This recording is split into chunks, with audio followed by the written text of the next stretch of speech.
వాహనాలన్నీ కూడా ఎలక్ట్రికల్ వాహనాలు రావాలని, దీనివల్ల పొల్యూషన్ కంట్రోల్ అవుతుంది. తొందరలోనే ఏపీఎస్ఆర్టీసీ 1050 బస్సులు ఈవీ వెహికల్ తీసుకొస్తున్నాం. 1000 పైన ఛార్జింగ్ స్టేషన్లు పెట్టాం.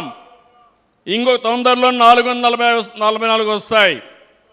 రాబోయే 3 సంవత్సరాల్లో 5000 ఛార్జింగ్ స్టేషన్లు వచ్చి మొత్తం రాబోయే రోజుల్లో అన్ని ఆర్టీసీ బస్సులన్నీ కూడా ఎలక్ట్రికల్ బస్సులే వస్తాయి.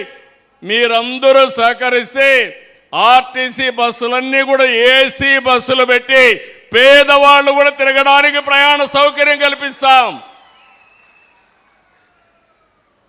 అంటే డబ్బులుండేవాళ్ళు ఏసీలో తిరగడం కాదు, మా పేదవాడు కూడా దర్జాగా బయటకు వస్తే గౌరవంగా ఉండే పరిస్థితి తీసుకురావాలనేది నా కోరిక.